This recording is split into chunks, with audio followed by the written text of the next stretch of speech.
had class that morning. Well, what happened? Well, And there were bomb threats in various buildings.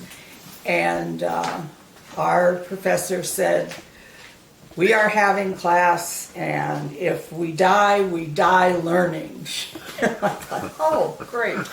You know, when we were on campus, we were the old fogey conservatives, and when we were not on campus, we were these wild liberal heretics. but the thing about the fire, we had very good friends. Bill and Anita Fitzgerald ran Johnson Hall, which was much closer to our OTC building.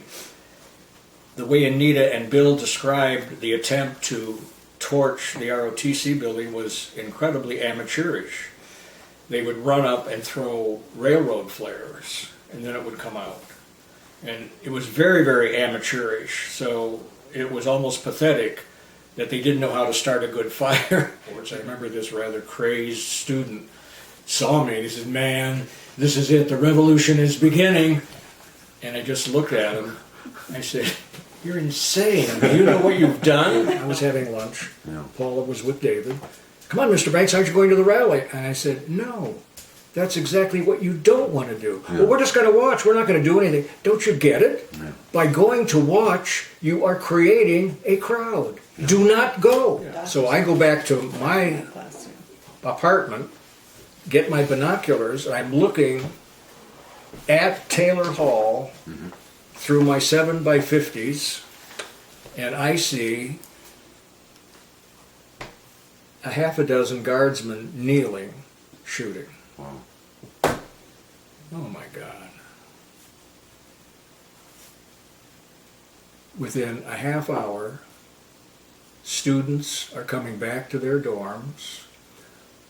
Many of them in Wright Hall, of course, are crying, hysterical. So how do both of you look back on the shootings now, 50 years later?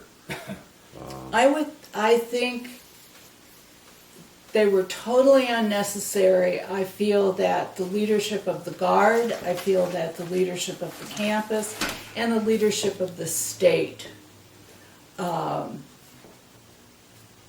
supplied no examples, did nothing to calm things down, or ignored it. And that's one of the reasons I do not like or particularly want to go back to Kent. I still try to view it as a significant, disastrous confrontation over a historical subject that was not confined to Washington or Vietnam, but was, in fact, encompassing the entire culture. You say, what were the lessons that were learned from that whole incident? Or by not the learned? Guard, by the community, by everybody? none. I don't think they've learned. I mean, if you look at what's happening now with protesters,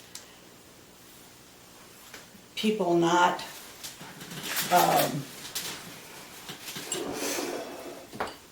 the Women's March, the white supremacists, the anti-Jewish behavior and threats, I don't think our society has learned anything. Mm-hmm. Yeah. I think that it just seems to be, in fact, more raw than Kent was. It is still an undigested piece of American history, cultural history, political history, social history, any dimension you want to raise.